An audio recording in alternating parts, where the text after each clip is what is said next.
Ah, welcome. Warm yourself by the fire. Have a seat or snuggle up in your favorite spot and let me tell you a story.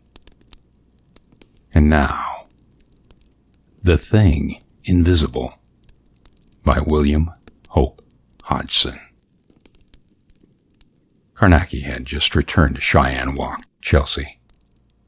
I was aware of this interesting fact by reason of the curt and quaintly worded postcard which I was rereading, and by which I was requested to present myself at his house no later than 7 o'clock on that evening.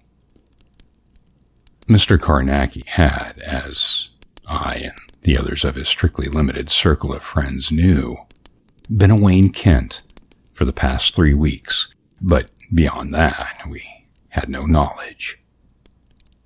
Carnacki was genially secretive and curt, and spoke only when he was ready to speak.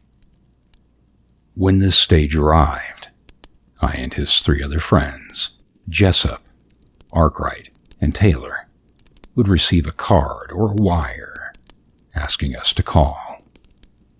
Not one of us ever willingly missed, for after a thoroughly sensible little dinner, Carnacki would snuggle down into his big armchair, light his pipe, and wait while we arranged ourselves comfortably in our accustomed seats and nooks, and then he would begin to talk.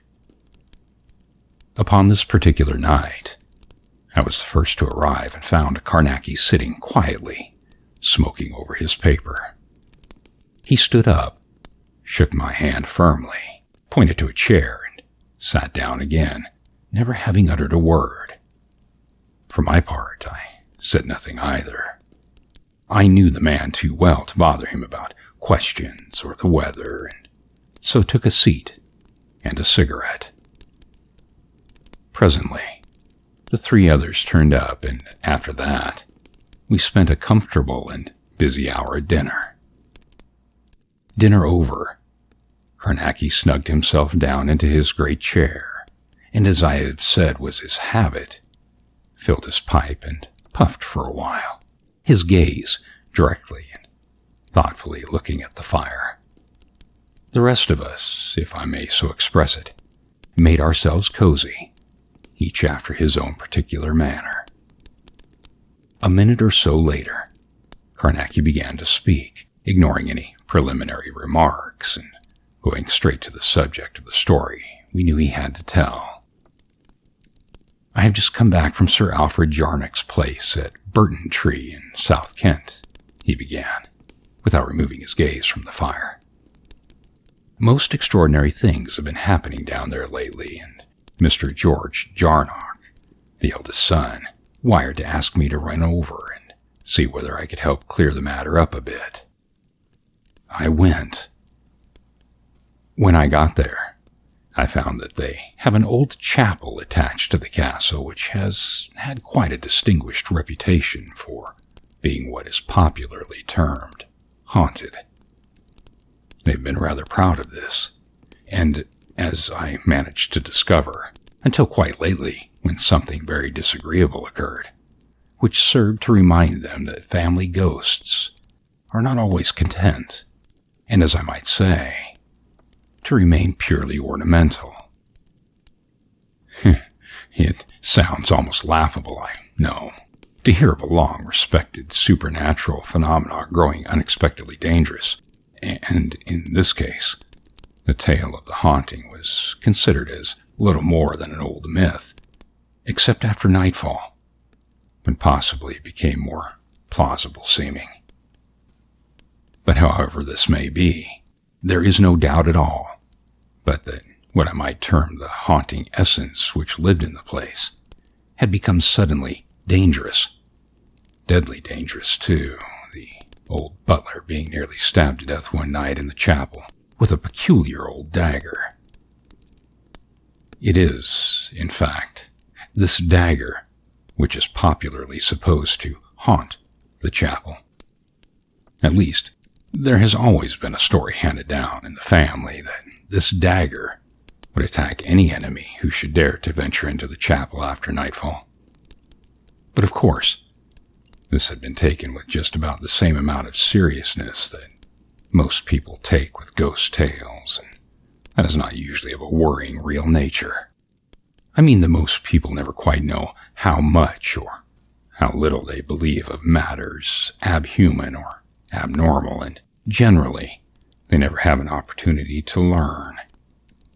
And indeed, as you are all aware, I am as big a skeptic concerning the truth of ghost tales as any man you are likely to meet. Only I am what I might term as an unprejudiced skeptic.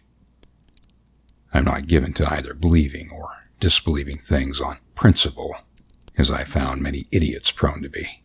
And what is more, some of them not ashamed to boast of the insane fact. I view all reported hauntings as unproven until I have examined into them, and I am bound to admit that 99 cases in 100 turn out to be sheer bosh and fancy. But the 100th, well, if it were not for the 100th, I should have few stories to tell you, eh? Of course, after the attack on the butler, it became evident that there was at least something in the old story concerning the dagger, and I found everyone in a half-belief that the queer old weapon did really strike the butler, either by the aid of some inherent force, which I found them peculiarly unable to explain, or else in the hand of some invisible thing or monster of the outer world. From considerable experience, I knew that it was much more likely that the butler had been knifed by some vicious and quite material human. Naturally, the first thing to do was to test this probability of human agency, and I set to work to make a pretty drastic examination of the people who knew most about the tragedy. The result of this examination both pleased and surprised me, for it left me with a very good reason for a belief that I had come upon one of those extraordinarily rare, true manifestations of the extrusion of a force from the outside. In more popular phraseology, a genuine case of haunting. These are the facts. On the previous Sunday evening, but one Sir Alfred Jarnock's household had attended family service as usual in the chapel. You see, the rector goes over to officiate twice each Sunday, after concluding his duties at the public church about 3 miles away. At the end of the service in the chapel, Sir Alfred Jarnock, his son Mr. George Jarnock, and the rector had stood for a couple of minutes, talking, while old Bellet, the butler, went round putting out the candles. Suddenly, the rector remembered that he had left his small prayer book on the communion table in the morning. He turned and asked the butler to get it for him before he blew out the chancel candles. Now, I have particularly called your attention to this because it is important, in that it provides witness in a most fortunate manner at the extraordinary moment. You see, the rector's turning to speak to Bellet had naturally caused both Sir Alfred Jarnock and his son to glance in the direction of the butler. And it was at this identical instant, and while all three were looking at him, that the old butler was stabbed, there full in the candlelight before their eyes. I took the opportunity to call early upon the rector, after I had questioned Mr. George Jarnock, who replied to my queries in place of Sir Alfred Jarnock, for the older man was in a nervous and shaken condition as a result of the happening, and his son wished him to avoid dwelling upon the scene as much as possible. The rector's version was clear and vivid, and he had evidently received the astonishment of his life. He pictured to me the whole affair, Bellet, up at the chancel gate, going for the prayer book, and absolutely alone, and then the blow out of the void, as he described it, and the force prodigious, the old man being driven headlong into the body of the chapel, like the kick of a great horse, the rector said. his benevolent old eyes bright and intense with the effort he had actually witnessed, in defiance of all that he had hitherto believed. When I left him, he went back to the writing which he had put aside when I had appeared. I feel sure that he was developing the first unorthodox sermon that he could ever evolve. He was a dear old chap, and I should certainly like to have heard it. The last man I visited was the butler. He was, of course, in a frightfully weak and shaken condition, but he could tell me nothing that did not point to there being a power abroad in the chapel. He told the same tale in every minute particle that I had learned from the others. He had been just going up to put the altar candles and fetch the rector's book when something struck him an enormous blow high upon the left breast, and he was driven headlong into the aisle. Examination had shown that he had been stabbed by the dagger, of which I tell you more in a moment, that hung always above the altar. The weapon had entered, fortunately some inches above the heart, just under the collarbone, which had been broken by the stupendous force of the blow, the dagger itself being driven clean through the body and out through the scapula behind. The poor fellow could not talk much, and I soon left him. But what he had told me was sufficient to make it unmistakable that no living person had been within yards of him when he was attacked, and as I knew, this fact was verified by 3 capable and responsible witnesses, independent of Billet himself. The thing now was to search the chapel, which is small and extremely old. It is very massively built, and entered through only one door, which leads out of the castle itself, and the key of which is kept by Sir Alfred Jarnock, the butler having no duplicate. The shape of the chapel is oblong, and the altar is railed off after the usual fashion. There are 2 tombs in the body of the place, but none in the chancel, which is bare except for the tall candlesticks and the chancel rail, beyond which is the undraped altar of solid marble, upon which stand 4 small candlesticks, 2 at each end. Above the altar hangs the waeful dagger, as I have learned it was named. I fancy the term has been taken from an old vellum which describes the dagger and its supposed abnormal properties. I took the dagger down and examined it minutely and with method. The blade is 10 inches long, 2 inches broad at the base, and tapering to a rounded but sharp point, rather peculiar. It is double-edged. The metal sheath is curious for having a crosspiece which, taken with the fact that the sheath itself is continued 3 parts up the hilt of the dagger, in a most inconvenient fashion, gives it the appearance of a cross. That this is not unintentional is shown by an engraving of the Christ crucified upon one side, while upon the other, in Latin, is the inscription, "Vengeance is mine, I will repay," a quaint and rather terrible conjunction of ideas. Upon the blade of the dagger is graven in Old English capitals, "I watch, I strike." But the butt of the hilt there is carved deeply, a pentacle. This is a pretty accurate description of the peculiar old weapon that has had the curious and uncomfortable reputation of being able, either of its own accord or in the hand of something invisible, to strike murderously any enemy of the Jarnock family who may chance to enter the chapel after nightfall. I may tell you here and now that before I left, I had a very good reason to put certain doubts behind me, for I tested the deadliness of the thing myself. As you know, however, at this point of my investigation, I was still at the stage where I considered the existence of a supernatural force unproven. In the meanwhile, I treated the chapel drastically, sounding and scrutinizing the walls and floor, dealing with them almost foot by foot, and particularly examining the two tombs. At the end of this search, I had on a ladder, made a close survey of the groined roof.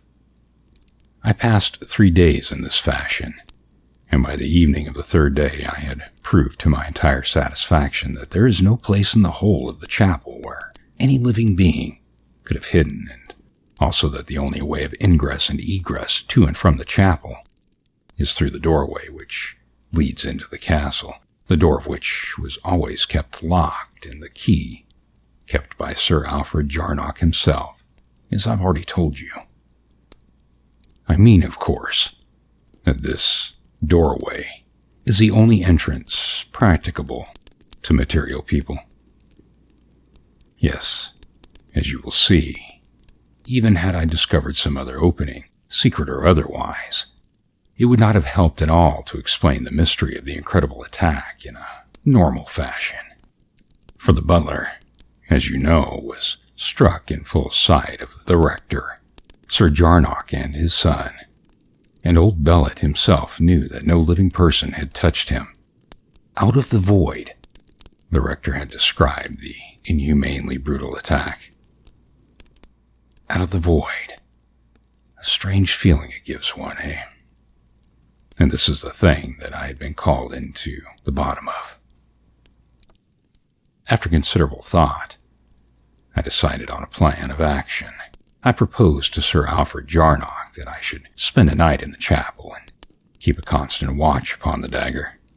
But to this the old knight, a little wizened, nervous man, would not listen for a moment. He, at least, I felt assured, had no doubt of the reality of some dangerous supernatural force roaming at night in the chapel. He informed me that it had been his habit every evening to lock the chapel door so that no one might foolishly or heedlessly run the risk of any peril that it might hold at night, and that he could not allow me to attempt such a thing after what had happened to the butler. I could see that Sir Alfred Jarnock was very much in earnest, and would evidently have held himself to blame had he allowed me to make the experiment and any harm come to me. So I said nothing in argument, and presently, pleading the fatigue of his years and health, he said good night and left me, having given me the impression of being a polite but rather superstitious old gentleman. That night, however, while I was undressing, I saw how I might achieve the thing I wished and be able to enter the chapel after dark without making Sir Alfred Jarnock nervous. On the morrow, when I borrowed the key, I would take an impression and have a duplicate made. Then, with my private key, I could do just what I liked.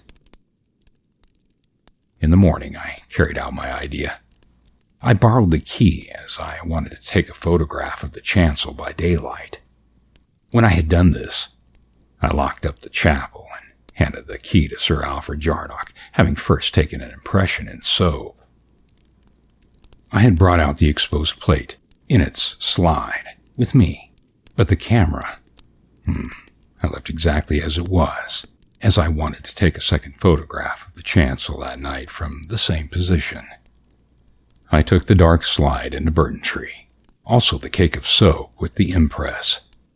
The soap I left with the local ironmonger, who was something of a locksmith and promised to let me have my duplicate finished if I would call in 2 hours. This I did, having in the meanwhile found out a photographer where I developed the plate and left it to dry, telling him I would call the next day. At the end of the 2 hours, I went for my key and found it ready, much to my satisfaction. Then I returned to the castle. After dinner that evening, I played billiards with young Jarnock for a couple of hours.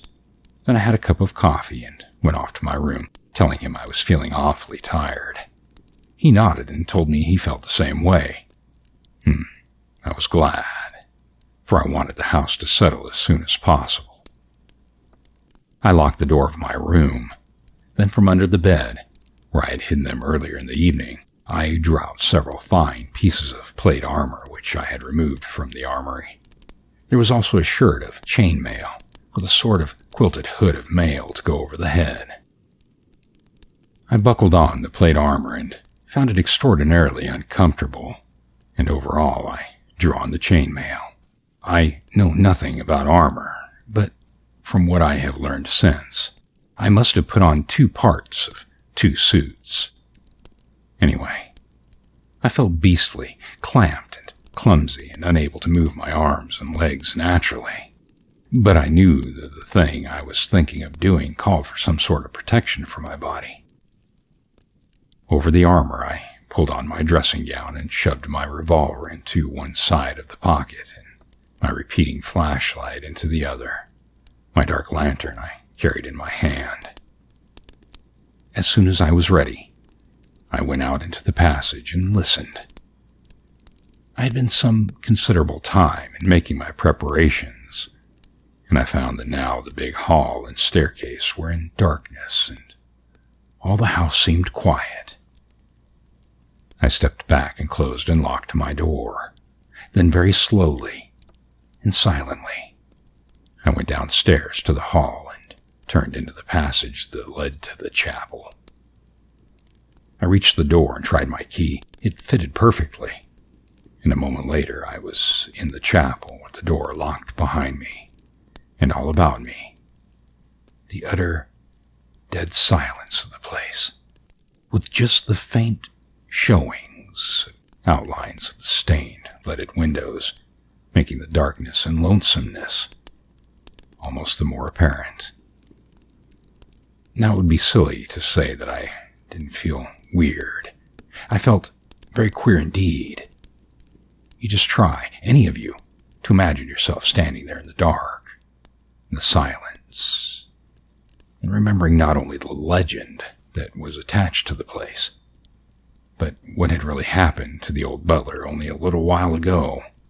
I can tell you, as I stood there, I could believe that something invisible was coming toward me in the air of the chapel. Yet I had to go through with the business, and I just took hold of my little bit of courage and set to work. First of all, I switched on my light, then I began a careful tour of the place, examining every corner and nook. I found nothing unusual. At the chancel gate, I held up my lamp and flashed the light at the dagger.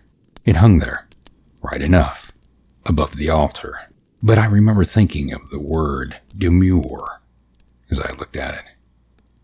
However, I pushed the thought away, for what I was doing needed no addition of uncomfortable thoughts. I completed the tour of the place with a constantly growing awareness of its utter chill and unkind desolation. An atmosphere of cold dismalness seemed to be everywhere, and the quiet was abominable.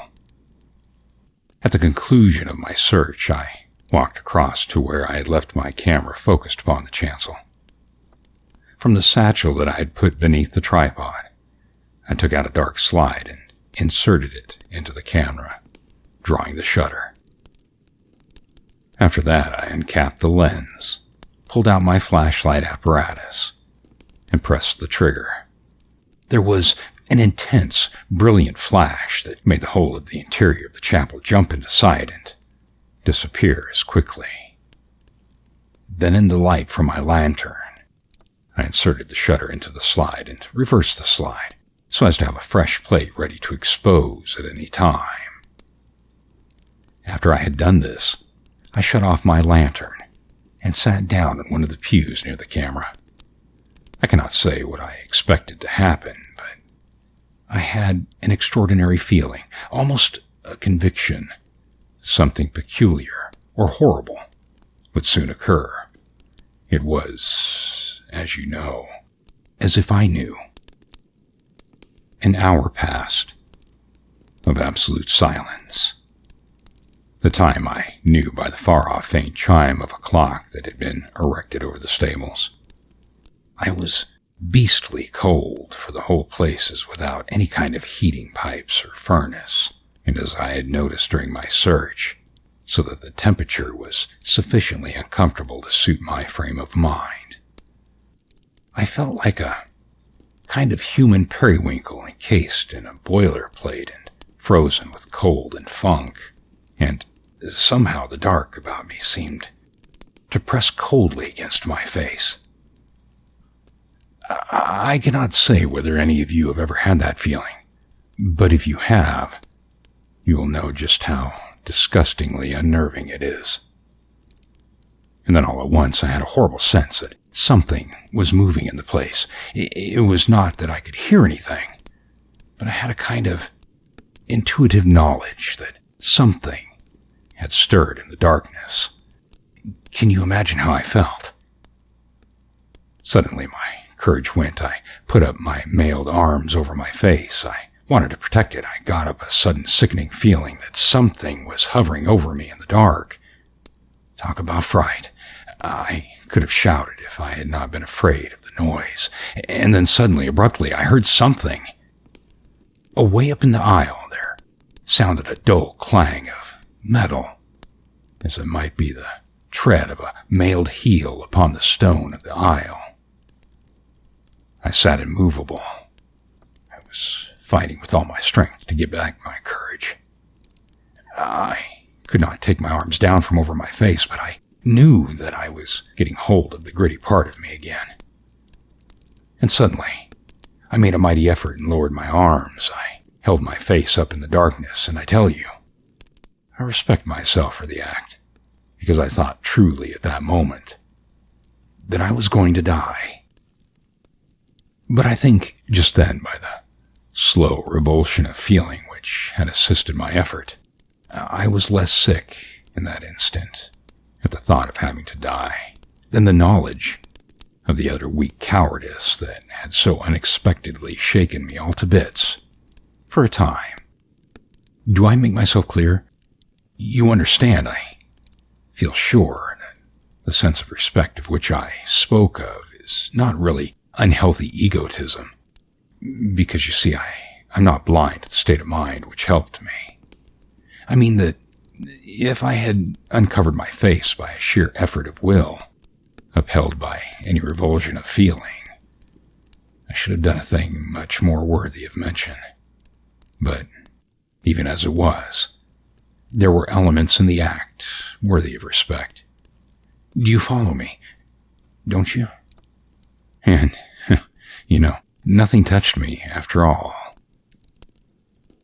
In a little while, I got back a bit of my normal and felt steady enough to go through with the business without any more funking. I dare say a couple of minutes passed, and then, away up near the chancel there, came again that clang, and as though an armored foot stepped cautiously.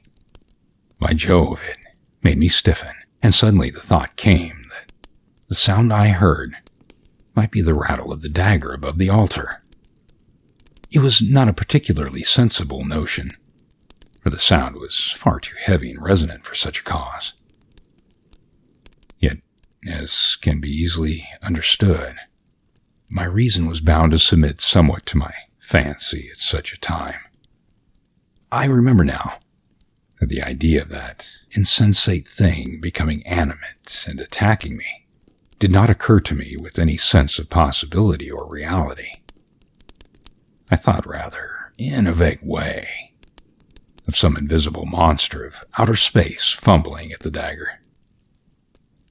I remembered the old rector's description of the attack on the butler, of the void, and he had described the stupendous force of the blow as being like the kick of a great horse. You can see how uncomfortably my thoughts were running. I felt round swiftly and cautiously for my lantern. I found it close to me on the pew seat, and with a sudden jerky movement, I switched on the light. I flashed it up the aisle to and fro across the chancel, but I could see nothing to frighten me. I turned quickly and sent the jet of light darting across and across the rear end of the chapel, then on each side of me, before and behind, up at the roof and down at the marble floor, but Nowhere was there any visible thing to put me in fear, not a thing that need have set my flesh thrilling. Just the quiet chapel, cold and eternally silent. You know the feeling. I had been standing while I set the light about the chapel, but now I pulled out my revolver and then, with a tremendous effort of will, switched off the light and sat down again in the darkness to continue my constant watch. It seemed to me that quite half an hour or even more must have passed after this, during which no sound had broken the intense stillness. I had grown less nervously tense, for the flashing of the light around the place had made me feel less out of bounds of the normal. It had given me something of the unreasoned sense of safety that a nervous child obtains at night by covering its head up with the bedclothes. This just about illustrates the completely human illogicalness of the workings of my feelings, for as you know, whatever creature, thing, or being it was that had made that extraordinary and horrible attack on the old butler, it had certainly not been visible. And so you must picture me sitting there in the dark, clumsy with armor and with my revolver in one hand and nursing my lantern, ready with the other. And then it was after this little time of partial relief from my intense nervousness that there came a fresh strain on me. For somewhere in the utter quiet of the chapel, I thought I heard something. I listened, tense and rigid, my heart booming just a little in my ears for a moment. Then I thought I heard it again. I felt sure that something had moved at the top of the aisle. I strained in the darkness to listen, and my eyes showed me blackness, and within blackness, wherever I glanced, so that I took no heed of what they told me. For even if I looked at the dim loom of the stained window at the top of the chancel, my sight gave me the shapes of vague shadows passing noiselessly and ghostly across constantly. There was a time of almost peculiar silence, horrible to me, as I felt just then, and suddenly I seemed to hear its sound again, nearer to me, and repeated, infinitely stealthy. It was as if a vast, soft tread were coming slowly down the aisle. Can you imagine how I felt? I do not think you can. I did not move, any more than the stone effigies on the two tombs, but sat there, stiffened. I fancied now that I heard the tread all about the chapel, and then, I was just as sure in a moment that I could not hear it, that I had never heard it. Some particularly long minutes passed about this time, but I think my nerves must have quieted a bit, for I remember being sufficiently aware of my feelings to realize that the muscles of my shoulders ached, and with the way they must have been contracted as I sat there, haunching myself, rigid. Mind you, I was still in a disgusting funk, but what I might call the imminent sense of danger seemed to have eased from around me at any rate. I felt in some curious fashion that there was a respite, a temporary cessation of malignity from about me. It is impossible to word my feelings most clearly to you, for, I cannot see them more clearly than this myself. For the nerve tension was so great that my heart action was a little out of normal control, the blood beating making a dull booming at times in my ears, with the result that I had the sensation that I could not hear acutely. This is a simply beastly feeling, especially under such circumstances. I was sitting like this, listening, as I might say, with body and soul, when suddenly I got that hideous conviction again that something was moving in the air of the place. The feeling seemed to stiffen me as I sat, and my head appeared to tighten as if all the scalp had grown tense. This was so real that I suffered an actual pain, most peculiar, and at the same time, intense. The whole head pained. I had a fierce desire to cover my face again with my mailed arms, but I fought it off. If I had given way then to that, I should simply have bunkered straight out of the place. I sat and sweated coldly. That's the bald truth, with the creep busy at my spine. And then, abruptly, once more I thought I heard the sound of that huge, soft tread on the aisles, and this time closer to me. There was an awful little silence, during which I had the feeling that something enormous was bending over toward me from the aisle. And then, through the booming of the blood in my ears, there came a slight sound from the place where my camera stood, a disagreeable sort of slithering sound, and then a sharp tap. I had the lantern ready in my left hand, and now I snapped it on, desperately, and shone it straight above me, for I had a conviction that there was something there. But I saw nothing. Immediately I flashed the light at the camera, and along the aisle, but again there was nothing visible. I wheeled around, shooting the beam of light in a great circle about the place. To and fro I shone it, jerking it here and there, but it showed me nothing. I had stood up that instant that I had seen that there was nothing in sight over me, and now I determined to visit the chancel and see whether the dagger had been touched. I stepped out of the pew into the aisle, and here I came to an abrupt pause, for an almost invincible, sick repugnance was fighting me back from the upper part of the chapel. A constant, queer prickling went up and down my spine, and a dull ache took me in the small of the back as I fought with myself to conquer this sudden new feeling of terror and horror. I tell you that no one who has not been through these kinds of experiences has any idea of the sheer actual physical pain attended upon and resulting from the intense nervous strain that ghostly fright sets upon in the human system. I stood there feeling positively ill, but I got myself in hand, as it were, in about a half a minute, and then I went walking, I expect as jerky as a mechanical tin man, and switching the light from side to side, before and behind, and over my head continually. And the hand that held my revolver sweated so much that the thing fairly slipped in my fist. Does not sound very heroic, does it?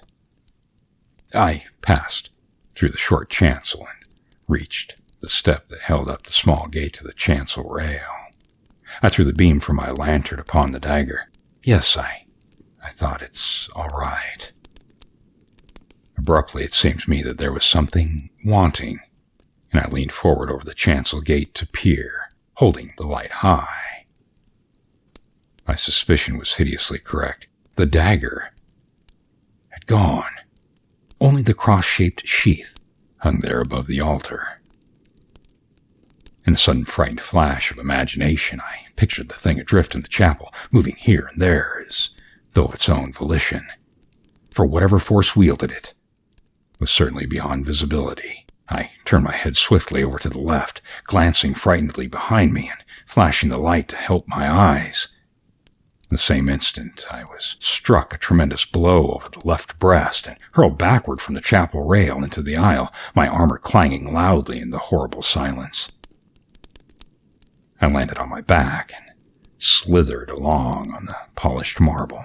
My shoulder struck the corner of a pew front and brought me up, half stunned. I scrambled to my feet, horribly sick and shaken, but the fear that was on me, making little of that at the moment. I was minus both revolver and lantern, and utterly bewildered as to just where I was standing. I bowed my head and made a scrambling run in the complete darkness and dashed into a pew. I jumped back, staggering, but got my bearings a little, and raced down the center of the aisle, putting my mailed arms over my face. I plunged into my camera, hurling it among the pews. I crashed into the front and reeled back. Then I was at the exit. I fumbled madly in my dressing gown for the pocket and for the key. I found it and scraped at the door feverishly for the keyhole. I found the keyhole, turned the key, and burst the door open and was into the passage. I slammed the door and leaned hard against it, gasping while I felt crazily again for the keyhole, this time to lock the door upon what was in the chapel. I succeeded and began to feel my way stupidly along the wall of the corridor. Presently I had come to the big hall, and so on in a little bit to my room. In my room I sat for a while, until I had steadied down something to the normal. After a time I commenced to strip off the armor. I saw then that both the chainmail and the plate armor had been pierced over the breast, and suddenly it came home to me that the thing had struck for my heart. Stripping rapidly, I found that the skin of the breast over the heart had just been cut sufficiently to allow a little blood to stain my shirt, but nothing more. Only the whole breast was badly bruised and intensely painful. You can imagine what would have happened if I had not worn the armor. In any case, it is a marvel that I was not knocked senseless. I did not go to bed at all that night, but sat upon the edge, thinking and waiting for the dawn, for I had to remove my litter before Sir Alfred Jarnock should enter, if I were to hide from him the fact that I had managed to duplicate a key. Soon as the pale light of the morning had strengthened sufficiently to show me the various details of my room, I made my way quietly down to the chapel, very silently, and with tense nerves I opened the door. The chill light of the dawn made distinct the whole place, everything seeming instinct with a ghostly, unearthly quiet. Can you get the feeling? I waited several minutes at the door, allowing the morning to grow, and likewise my courage, I suppose. Presently the sun rising threw an odd beam right into the room, the east window making a colored sunshine all the length of the chapel. And then, with a tremendous effort, I forced myself to enter. I went up the aisle to where I had overthrown my camera in the darkness. The legs of the tripod were sticking up from the interior of a pew, and I expected to find the machine smashed to pieces. Yet, beyond that the ground glass was broken, there was no real damage done. I replaced the camera in the position from which I had taken the previous photograph, but the slide containing the plate I had exposed by flashlight I removed and put into one of my side pockets, regretting that I had not taken a second flash picture at the instant when I heard those strange sounds in the chancel. Having tidied my photographic apparatus, I went to the chancel to recover my lantern and revolver, both which, as you know, had been knocked from my hands when I was stabbed. I found the lantern lying hopelessly bent, with smashed lens just under the pulpit. My revolver I must have held until my shoulder struck the pew, for it was lying there in the aisle, just about where I believe I canoed into the pew corner. It was quite undamaged. Having secured these two articles, I walked up to the chancel rail to see whether the dagger had returned, or been returned, to its sheath above the altar. However, before I reached the chancel rail, I had a slight shock, for there on the floor of the chancel, about a yard away from where I had been struck, lay the dagger, quiet and demure, upon the polished marble pavement. I wonder whether will any of you understand the nervousness that took me at the sight of the thing. With a sudden, unreasoned action, I jumped forward and put my foot on it to hold it there. Can you understand? Do you? And do you know how I could not stoop down and pick it up with my hands for quite a minute, I should think. Afterward, when I had done so, however, and handled it a little, this feeling passed away, and my reason, and also I expect the daylight, made me feel that I had been a little bit of an ass. Quite natural, though, I assure you. Yet, it was a newer kind of fear to me. I'm taking no notice of the cheap joke about the ass. I'm talking about the curiousness of learning in that moment a new shade or quality of fear that had hitherto been outside of my knowledge or imagination. Does that interest you?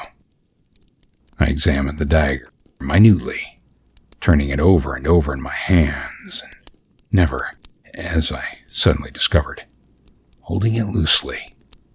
It was as if I were subconsciously surprised that it lay quiet in my hands.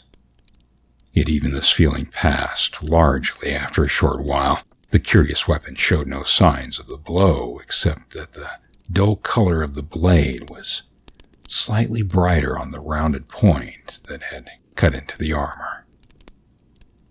Presently, when I had made an end of staring at the dagger, I went up to the chancel step and in through the little gate. Then, kneeling upon the altar, I replaced the dagger in its sheath and came outside of the rail again, closing the gate after me and feeling awkwardly uncomfortable because of the horrible old weapon.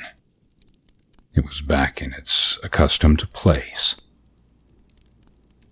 I suppose without analyzing my feelings very deeply, I had an unreasoned and only half-conscious belief that there was a greater probability of danger when the dagger hung in its 5th-century resting place than when it was out of it. Yet, somehow, I didn't think this a very good explanation when I remembered the demure look the thing seemed to have when I saw it lying on the floor of the chancel.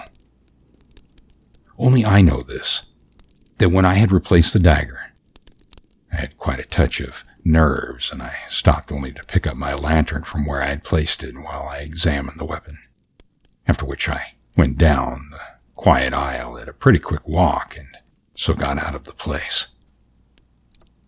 That the nervous tension had been considerable, I realized when I had locked the door behind me.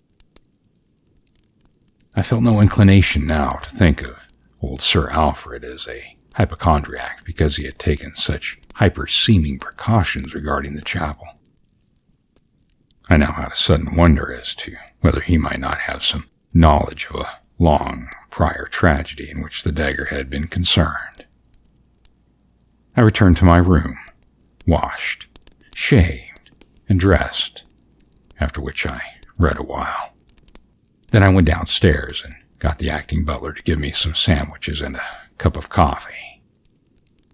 Half an hour later, I was heading for Burton Tree, as hard as I could walk, for a sudden idea had come to me, which I was anxious to test.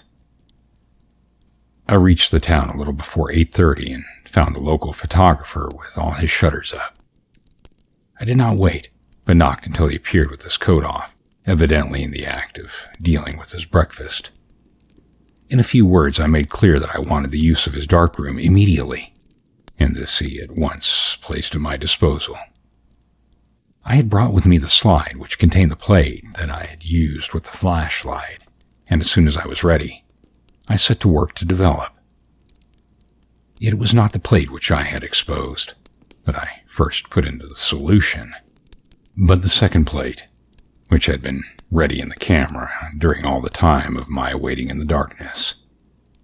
You see, the lens had been uncapped all that time, so that the whole chancel had been there, as it were, under observation.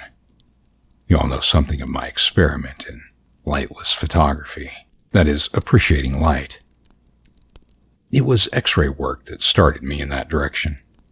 Yet you must understand, though I was attempting to develop this unexposed plate, I had no definite idea of results, nothing more than a vague hope that it might show me something.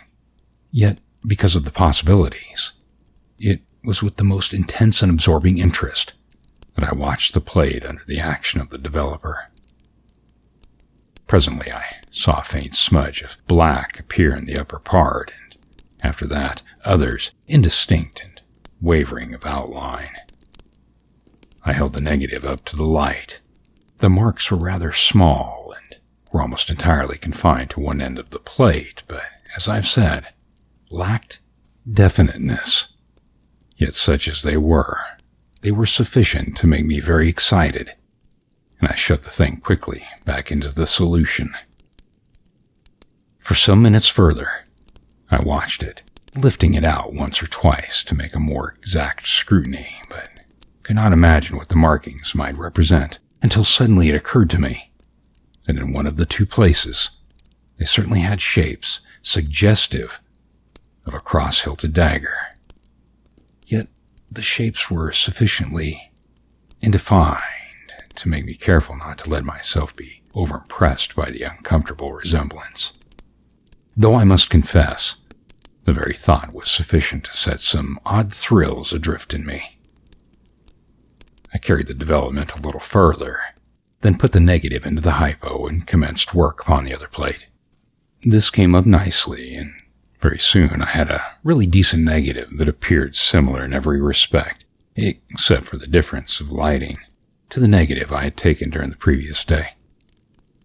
I fixed the plate, then having washed both it and the unexposed one for a few minutes under the tap, I put them into methylated spirits for 15 minutes, after which I carried them into the photographer's kitchen and dried them in the oven. While the two plates were drying, the photographer and I made an enlargement from the negative I had taken by daylight. Then we did the same with the two that I had just developed, washing them as quickly as possible, for I was not troubling about the permanency of the prints, and drying them with spirits. When this was done, I took them to the window and made a thorough examination, commencing with the one that appeared to show shadowy daggers in several places. Yet though it was now enlarged, I was still unable to feel convinced that the marks truly represented anything abnormal, and because of this, I put it on one side and determined not to let my imagination play too large a part in constructing the weapons out of the indefinite outlines. I took up the other two enlargements, both of the chancel, as you will remember, and commenced to compare them. For some minutes, I examined them without being able to distinguish any difference in the scene they portrayed, and then abruptly, I saw something in which they varied. In the second enlargement, the one made from the flashlight negative, the dagger was not in its sheath, yet I had felt sure it was there but a few minutes before I took the photograph. After this discovery, I began to compare the two enlargements in a very different manner from my previous scrutiny. I borrowed a pair of calipers from the photographer, and with these, I carried out a most methodical and exact comparison of the details shown in the two photographs. Suddenly I came upon something that sent me all tingling with excitement. I threw the calipers down, paid the photographer, and walked out through the shop into the street. The three enlargements I took with me, making them into a roll as I went. At the corner of the street, I had the luck to get a cab and was soon back at the castle. I hurried up to my room and put the photographs away. Then I went down to see whether I could find Sir Alfred Jarnock, but Mr. George Jarnock, who met me, told me that his father was too unwell to rise and would prefer that no one entered the chapel unless he were about. Young Jarnock made a half of an apologetic excuse for his father, remarking that Sir Alfred Jarnock was perhaps inclined to be a little overcareful, but that considering what had happened, we must agree that the need for his carefulness had been justified. He added also that even before the horrible attack on the butler, his father had been just as particular, always keeping the key and never allowing the door to be unlocked except when the place was in use for divine service, and for an hour each afternoon when the cleaners were in it. To all this I nodded understandingly, but when, presently, the young man left me, I took my duplicate key and made for the door of the chapel. I went in and locked it behind me, after which I carried out some intensely interesting and rather weird experiments. These proved successful to such an extent that I came out of the place in a perfect fever of excitement. I inquired for Mr. George Janock and was told that he was in the morning room. "Come along," I said when I found him. "I've something exceedingly strange to show you." He was palpably very puzzled, but came quickly. As we strode along, he asked me a score of questions, to all of which I just shook my head, asking him to wait a little. I led the way to the armory. Here I suggested that he should take one side of a dummy, dressed in half-plate armor, while I took the other. He nodded, though obviously vastly bewildered, and together we carried the thing to the chapel door. When he saw me take out my key and open the way for us, he appeared even more astonished, but held himself in, evidently waiting for me to explain. He entered the chapel and I locked the door behind us, after which we carted the armored dummy up to the aisle and to the gate of the chancel rail, where we put it down upon its round wooden stand. "Stand back," I shouted suddenly as young Jarnock made a movement to open the gate. "My God, man, you mustn't do that." "Do what?" he asked, half startled and half irritated by my words and manner.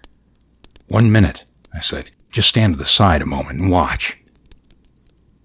He stepped to the left while I took the dummy in my arms and turned it to face the altar, so that it stood close to the gate. Then, standing well away on the right side, I pressed the back of the thing so that it leaned forward a little upon the gate, which flew open. In the same instant, the dummy was struck a tremendous blow that hurled it into the aisle, the armor rattling and clanging upon the polished marble floor. "Good God!" shouted young Jarnock, and ran back from the chancel rail, his face very white. "Come and look at the thing," I said, and led the way to where the dummy lay, its armored upper limbs all splayed adrift in queer contortions. I stooped over it and pointed. There, driven right through the thick steel breastplate, was the waeful dagger. "Good God!" said young Jarnock again. It's the dagger. The thing's been stabbed, same as Bellet." "Yes," I replied, and saw him glance swiftly toward the entrance of the chapel. But I will do him justice to say that he never budged an inch. "Come and see how it was done," I said, and led the way back to the chancel rail. From the wall to the left of the altar, I took down a long, curiously ornamented iron instrument, not unlike a short spear. The sharp end of this I inserted into a hole in the left-hand gate-post of the chancel gateway.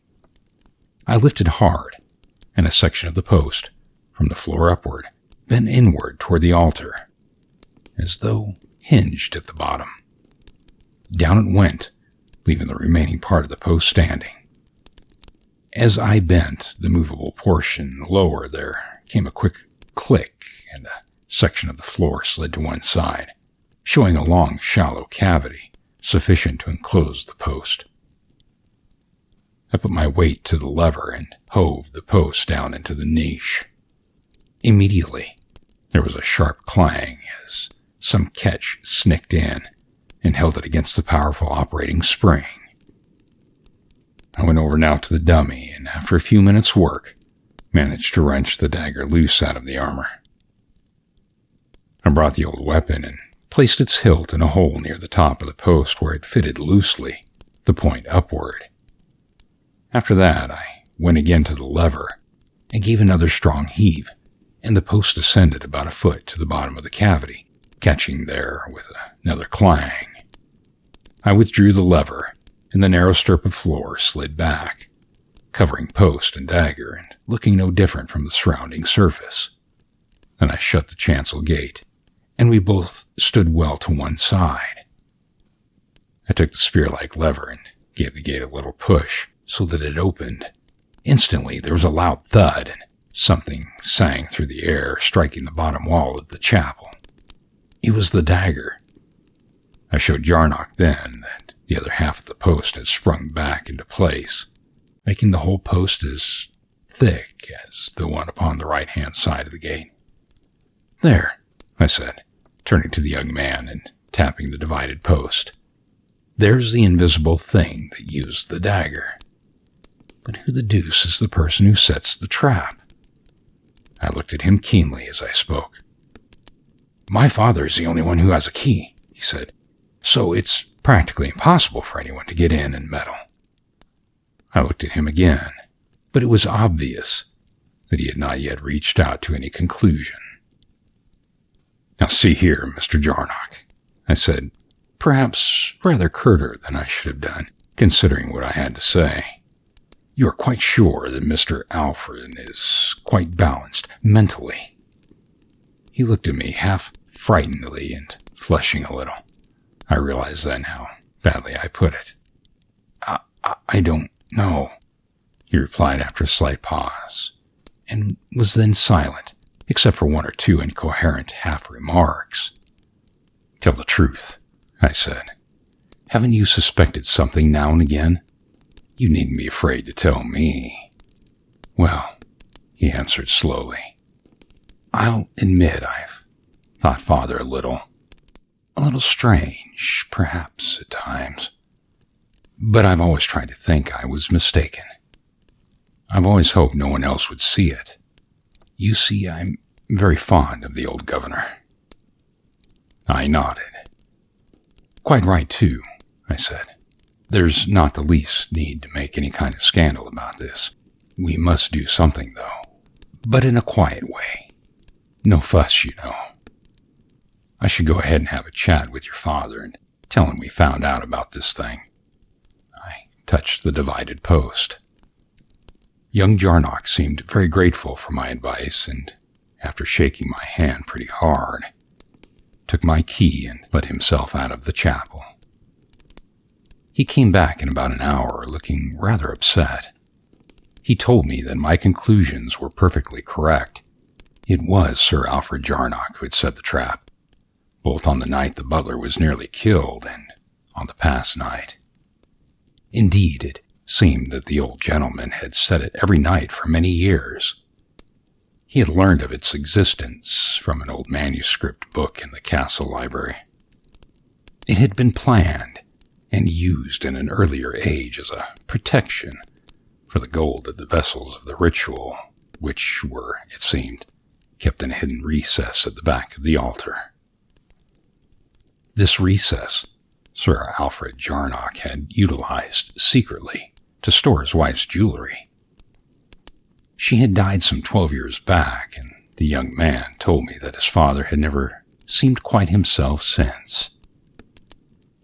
I mentioned to young Jarnock how puzzled I was that the trap had been set before the service on the night that the butler was struck, for, if I understood him right, his father had been in the habit of setting the trap late every night and unsetting it each morning before anyone entered the chapel. He replied that his father, in a fit of temporary forgetfulness, natural enough in his neurotic condition, must have set it too early, and hence what had so nearly proved a tragedy. That is about all there is to tell. The old man is not, well, so far as I could learn, really insane in the popularly accepted sense of the word. He's extremely neurotic and has developed into a hypochondriac, the whole condition probably brought about by the shock and sorrow resultant on the death of his wife, leading to years of sad broodings and too overmuch of his own company and thoughts. Indeed, young Jarnock told me that his father would sometimes pray for hours together, alone in the chapel. Carnacki made an end of speaking and leaned forward for a spill. "But you never told us just how you discovered the secret of the divided post and all that," I said, speaking for the four of us. "Oh, that," replied Carnacki, puffing vigorously at his pipe. "I found, on comparing the photos, that the one taken in the daytime showed a thicker left-hand gatepost, than the one taken at night by the flashlight. That put me on the track. I saw at once that there might be some mechanical dodge at the back of the whole queer business, and nothing at all of an abnormal nature. I examined the post, and the rest was simple enough, By the way, he continued, rising and going to the mantelpiece, you may be interested to have a look at the so-called waffle dagger. Young Jarnock was kind enough to present it to me as a little memento of my adventure. He handed it around to us while we examined it and stood silently before the fire, meditatively at his pipe. Jarnock and I made the trap, so it won't work, he remarked after a few moments. I've got the dagger, as you see, and old Bellet's getting about again, so the whole business can be hushed up decently. All the time, I fancy the chapel will never lose its reputation as a dangerous place. Should be pretty safe now to keep valuables in. There's two things you haven't explained yet, I said. What do you think caused the two clangy sounds when you were in the chapel in the dark? And do you believe the soft, tready sounds were real or only a fancy, with your being so worked up and tense? Don't know for certain about the clangs, replied Carnacki. I've puzzled quite a bit about them. I can only think that the spring which worked the post must have given a trifle, slipped, in the catch. If it did under such tension, it would make a bit of a ringing noise, and a little sound goes a long way in the middle of the night when you're thinking of ghosts. You can understand that, huh? Yes, I agreed. And the other sounds? Well, the same thing. I mean, the extraordinary quietness may help to explain these a bit. They may have been some unusual enough sound that would never have been noticed under ordinary conditions. Or they may have been only fancy. It is just impossible to say. They were disgustingly real to me. As for the slithery noise, I'm pretty sure that one of the tripod legs of my camera must have slipped a few inches. If it did so, it may easily have jolted the lens cap off the baseboard, which would account for that queer little tap which I heard directly after. How do you account for the dagger being in the place above the altar when you first examined it that night? I asked. How could it be there, when at the very moment it was set in the trap? Well, that was my mistake, replied Carnacki. The dagger could not possibly have been in its sheath at the time, though I thought it was. You see, the curious cross-hilted sheath gave the appearance of the complete weapon, as you could understand. The hilt of the dagger protrudes very little above the continued portion of the sheath, a most inconvenient arrangement for drawing quickly. He nodded sagely at the lot of us and yawned, then glanced at the clock. Well, out you go, he said in a friendly fashion, using the recognized formula. I want to sleep. We rose, shook him by the hand, and went out presently into the night and the quiet of the embankment. And so, to our homes. If you like these stories, please subscribe, like, and share. And don't forget to hit that notification bell for future stories. Thank you for listening. The end.